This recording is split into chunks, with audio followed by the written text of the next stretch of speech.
Hai, balik lagi bersama gua, Gary, dalam program Film Klasik Tetap Asik.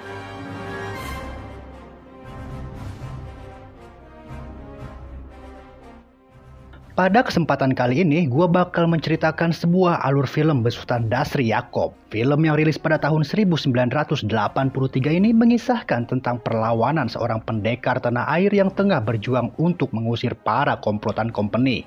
Lalu, bagaimana kisah selengkapnya? Sobat Misbar, ini dia Si Buta lawan Jaka Sembung.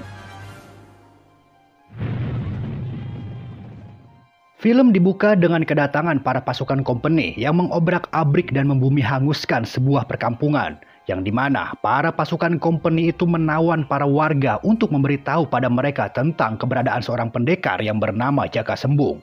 Dan pada saat itulah muncullah Jaka Sembung dengan para pasukannya dan lalu melawan dan berhasil mengalahkan semua pasukan company tersebut. Namun ada salah satu prajurit yang berhasil kabur dan melaporkan kejadian itu pada pimpinan mereka. Mendengar laporan itu, membuat Demandes yang merupakan pimpinan para company itu merasa sangat geram atas kekalahan pasukannya. Dan karena hal itu, Demandes pun mengadakan sebuah sayembara untuk mencari para pendekar terkuat untuk membantu company untuk melawan dan mengalahkan Jaka Sembung. Yang dimana pemenang sayembara itu akan mendapatkan hadiah berupa uang sebanyak 100 ringgit. Sayembara pun dimulai dengan datangnya para jagoan-jagoan lokal dari seluruh penjuru tanah air, yang dimana para jagoan itu pun mulai bertarung satu sama lain untuk memperebutkan hadiah yang telah dijanjikan oleh pimpinan company tersebut. Hingga satu persatu peserta pun tumbang dan hanya menyisakan satu jagoan yang tersisa. Namun tak berselang lama kemudian datanglah seorang lelaki buta dan masuk ke dalam arena pertarungan, yang ternyata lelaki buta itu bernama Indra Soca Sukma dari Gunung Iblis, yang pada akhirnya ia pun berhasil mengalahkan jawara terakhir dan ia pun keluar sebagai pemenangnya. Demandes pun lalu mengatakan pada Soca Sukma jika ia berhasil mengalahkan dan membawa kepala Jaka Sembung ke hadapannya, maka ia akan mendapatkan hadiah tambahan berupa uang sebanyak 1.000 ringgit. Mendengar hal itu, Soca Sukma pun akhirnya pergi untuk mencari Jaka Sembung dengan ditemani para prajurit company. Soca Sukma sendiri selalu ditemani oleh seorang pendekar wanita yang bernama Dewi Magi untuk membantunya sekaligus memberi informasi tentang keberadaan Jaka Sembung. Di tengah-tengah pencariannya, Soca Sukma pun dihadang oleh para pasukan Jaka Sembung, dan kemudian ia pun berhasil menghabisi satu persatu pasukan Jaka Sembung tersebut. Dan tak berselang lama kemudian muncullah sosok Jaka Sembung dan pertarungan antara kedua pendekar sakti itu pun tak bisa terhindarkan. Mereka pun saling menyerang satu sama lain dengan mengeluarkan jurus pamungkas mereka masing-masing. Namun, hingga pada akhirnya, Soca Sukma pun berhasil mengalahkan dan memenggal kepala Jaka Sembung yang disaksikan langsung oleh para pasukan company.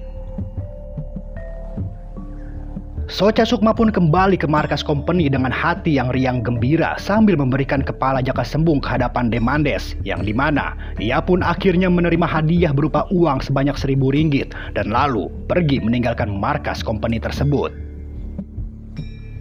Setelah itu, Demandes yang tidak rela kehilangan uangnya itu lalu memerintahkan anak buahnya untuk menghabisi Soca Sukma untuk kembali mengambil uangnya tersebut. Hingga di tengah-tengah perjalanan, Soca Sukma pun dikepung dan ditembaki oleh para prajurit company. Namun, ia berhasil melawan dan mengalahkan semua prajurit company itu dengan luka tembak yang bersarang di dada kirinya, sehingga membuat ia pingsan dan tak sadarkan diri. Dewi Magi yang mengetahui hal itu lalu menolong dan mengobati luka tembak yang menghujam dada kiri Soca Sukma, yang dimana ternyata Dewi Magi telah lama menaruh hati pada Soca Sukma, dan lalu ia pun melucuti satu persatu pakaiannya dengan bulu ketek yang melambai-lambai karena tersapu angin. Dan di saat Dewi Magi ingin melampiaskan hasrat birahinya, tiba-tiba saja Soca Sukma pun tersadar dan lalu berontak dan menjauh dari Dewi Magi. Merasa cintanya bertepuk sebelah tangan membuat Dewi Magi merasa sangat kesal dan kecewa, dan karena hal itu ia pun lalu menyerang Soca Sukma dan berniat untuk menghabisinya. Namun beruntung Soca Sukma berhasil ditolong oleh Jaka Sembung yang ternyata masih hidup. Mengetahui hal itu, Dewi Magi pun akhirnya pergi melarikan diri. Sementara itu Soca Sukma yang terluka parah akhirnya dibawa oleh Jaka Sembung ke padepokan gurunya untuk diobati. Sesampainya di sana, Soca Sukma pun berhasil sembuh setelah diobati oleh Ki Sapu Angin yang tak lain adalah guru dari Jaka Sembung. Soca Sukma pun lalu memberikan sebagian uangnya kepada Jaka Sembung untuk perjuangan rakyat agar bisa melawan para pasukan kompeni. Ia pun lalu menceritakan pada Ki Sapu Angin tentang pertarungannya dengan Jaka Sembung, yang dimana ia mampu mengalahkan dengan memenggal kepala Jaka Sembung, yang ternyata itu hanyalah kepala seekor kambing yang telah dirubah dengan bantuan sihir dari Dewi Magi. Dan hingga pada akhirnya, Soca Sukma pun bergabung dengan pasukan Jaka Sembung untuk melawan para kompeni. Jadi uang yang sebanyak itu hanya diganti dengan kepala kambing saja, dibantu dengan sihir Dewi Magi. Di sisi yang berbeda, Dewi Magi mendatangi markas kompeni dan lalu membocorkan perihal masih hidupnya Jaka Sembung. Ia pun mengatakan bahwasannya kepala yang dibawa oleh Soca Sukma bukanlah kepala Jaka Sembung, melainkan hanyalah kepala seekor kambing. Bukan tanpa alasan, Dewi Magi membocorkan hal itu sebagai bentuk rasa kecewanya terhadap Soca Sukma. Mendengar dan mendapati atas kebenaran yang diucapkan oleh Dewi Magi, membuat Demandes merasa sangat marah dan lalu ia pun meminta bantuan Dewi Magi untuk mengalahkan Jaka Sembung. Hingga pada malam harinya, Dewi Magi pun menyusup masuk ke dalam padepokan Ki Sapu Angin untuk mengambil peti uang yang dibawa oleh Soca Sukma. Dewi Magi pun mampu memperdaya semua orang dengan ilmu sihir yang dimilikinya, sehingga ia tidak dapat terlihat oleh siapapun.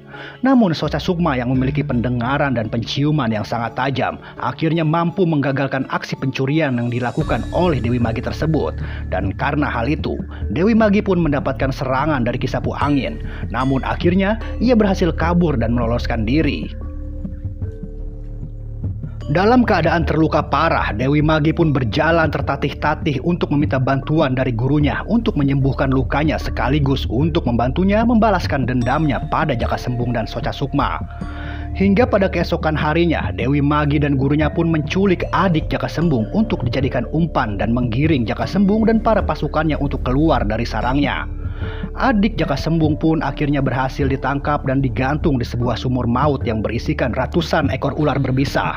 Mengetahui hal itu, Jaka Sembung pun mendatangi markas Dewi Magi untuk menyelamatkan adiknya tersebut. Namun apa daya, Jaka Sembung tak bisa berbuat banyak ketika melihat adiknya tengah berada di ujung tanduk kematiannya. Namun beruntung, adik Jaka Sembung berhasil diselamatkan oleh Ki Sapu Angin dan Soca Sukma yang datang tepat pada waktunya. Serangan dari pasukan Jaka Sembung yang secara tiba-tiba akhirnya membuat Dewi Magi dan para pasukannya menjadi kewalahan. Dan karena hal itu, Dewi Magi pun pergi untuk meminta bantuan pada Demandes. Di sisi yang berbeda, pertarungan sengit antara pasukan Jaka Sembung dengan guru dari Dewi Magi berlangsung begitu dramatis, yang dimana akhirnya Jaka Sembung berhasil mengalahkan guru dari Dewi Magi tersebut. Tak berselang lama kemudian, datanglah para pasukan kompeni yang dipimpin langsung oleh Demandes dan Dewi Magi, yang dimana para pasukan kompeni itu langsung menembaki para pasukan Jaka Sembung. Dan karena serangan itu, membuat Jaka Sembung dan kawan-kawan kini dalam keadaan terdesak. Melihat dan mengetahui hal itu, membuat Demandes langsung mengambil kesempatan itu untuk menghabisi semua musuh-musuhnya termasuk Dewi Magi dengan membumi hanguskan markas Dewi Magi dengan sebuah meriam penghancur. Menyadari niat licik Demandes, membuat Dewi Magi menjadi sangat angkara murka. Dan di saat Demandes tengah mengarahkan meriamnya pada Soca Sukma, Dewi Magi pun akhirnya mengorbankan dirinya atas dasar cinta yang masih membara pada Soca Sukma. Dan hingga pada akhirnya, Jaka Sembung dan kawan-kawan pun berhasil mengalahkan semua pasukan kompeni dan kembali melanjutkan perjuangan mereka untuk melawan dan mengusir para penjajah dari tanah dan langit bumi pertiwi.